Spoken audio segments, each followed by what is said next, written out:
We are trained not to talk about sex, but that's what we're gonna do today. I am Nur Azima from University Malaysia Terengganu. This is my topic, Urgency, Comprehensive Sexuality Education, CSE Module Need Analysis, a glance from Terengganu. Today we're gonna explore lived experience of preschoolers teachers in teaching sexuality education to preschoolers in Terengganu. Why I choose this topic? Because CSE is a taboo subject.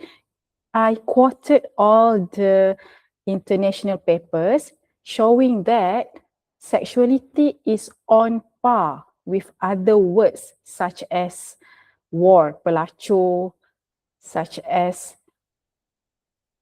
FUCK words, which are also misregarded commonly only for those already married couple.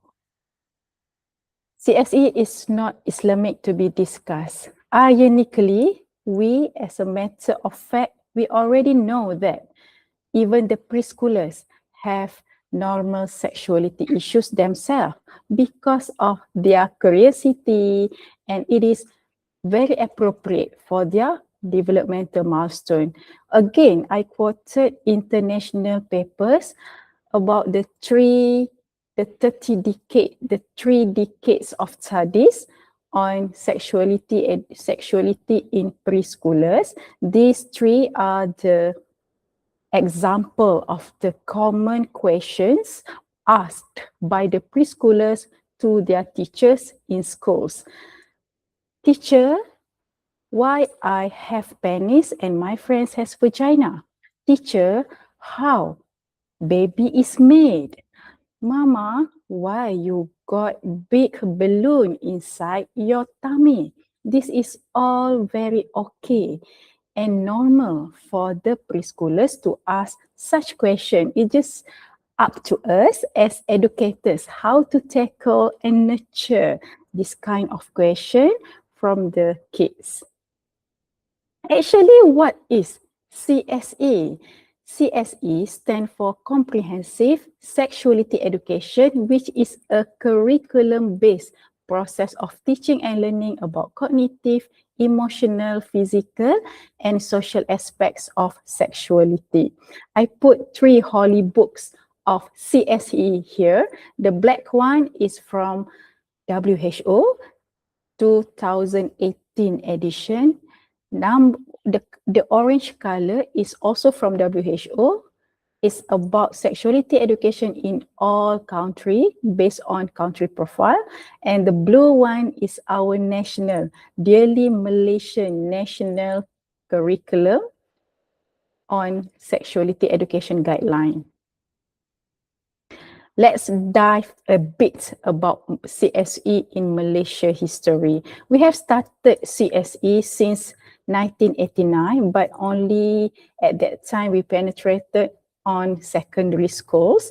Only after 50 years, then on 2018, it is mandatory in preschoolers. Why? Why this happened? Actually, this is due to this guy. He is a pedophilia from United Kingdom that has perpetrated our 200 victims minus kids from Malaysia. And years after that, 2017, this heartbreaking news has forced our Prime Minister, Datuk Seri Najib, to form a special task force and produce Sexual Offence Against Children Act. And also at that time, we can successfully implement our CSE into preschools. This is the chronology of sexuality education terms in Malaysia, because the sexuality term is very taboo in Malaysia, so we didn't use much of that kind of name. We put name as Pendidikan Kesihatan Keluarga, then Pendidikan Sexuality. The latest one is Pendidikan Kesihatan Reproduktif dan Sosial, which is PEERS. All right. So this is the issue, barriers and challenges of the CSE in Malaysia. I put here all the papers research in Malaysia study. This is due to teacher CSE knowledge very poor, low confidence and discomfort teaching CSE, lack of CSE practical training. Teacher has personal belief and fear of parental reaction towards CSE and also inconsistent CSE delivery practice. So all these problems leave a gap in CSE of Malaysia implementation stemming from social cultural resistance, very taboo, religious sensitivities and institutional policy. So these all issue leads into child sexual crime increasing years after years and also very heartbreaking perpetrators of child sexual abuse commonly from their own family members. Also, I put here statistics showing how our sexuality education in Malaysia quite poor. That PDRM in 2024, we uncovered a significant child abuse, including 400 minors being sexually abused. And also from the Kementerian Kesihatan Malaysia, MOH, Ministry of Health, stated that almost 1,000 teenagers tested positive for sexually transmitted disease like syphilis, AIDS, gonorrhea. So my research objective for this paper is to investigate the lived experience of preschool educators in implementing comprehensive sexuality education within Kuala Nero. So we use qualitative case study design using semi-structured interviews. This design was selected due to capacity to offer concrete, rich, contextual description. And we asked 5 national preschoolers teachers with minimum 5 years experience. So the interviews take time almost 1 hour for each interviewers conducted in Malay language. A thematic approach employed using McKillip need analysis model, perceived needs, expressed needs, relative needs. Perceived needs means what teacher think they need.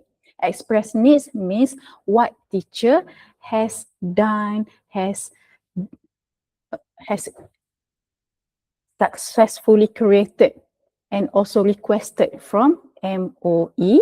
And also relative needs means what teacher do and need by compare it with other region and by other subjects. So this is our finding. Teacher think they need a systematic and structured CSE model, which is using step-by-step implementation. Number 2, teacher want age-appropriate CSE module, which is aligned with cognitive level and interest of the preschoolers. Number 3, teacher want a scientifically accurate CSE module, which is aligned with ITGSE, WHO and peers national guideline. And number 4, teacher want ongoing in-service training of CSE for teachers so that they can teach CSE with confidence and efficacy. Number 2, express needs by the teachers. They said that current guidelines are too general. They have lack of CSE resource. Number 2, they stated that they need an interactive CSE module like visual and interactive teaching aids like animation, flashcards, storybooks, and value-based games. Lastly, about the relative needs, teacher compare it with other subjects that CSE currently is not being prioritized. Then teacher has time constraints to teach as there are too many subjects in the preschools and there is no dedicated allocated specifically time for teaching CSE. And number 2 is informal and inconsistent delivery of CSE, teacher being forced to plan their own activity, what to do with the kids to deliver CSE.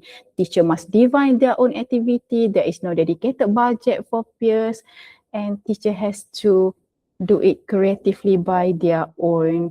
And lastly, for teachers, they think CSE is very important to be taught since early childhood to improve the knowledge, attitude, and skills of preschoolers. In conclusion, the in-depth analysis of the CSE needs not only strengthen the basis for CSE module development in the future, but this research will serve as the direct basis for the design, development, and evaluation of the CSE module in the future. My research is very impactful because CSE is in SDG for quality education, and it is stated in Malaysia Madani framework core value, well-being and respect. With that, I thank you.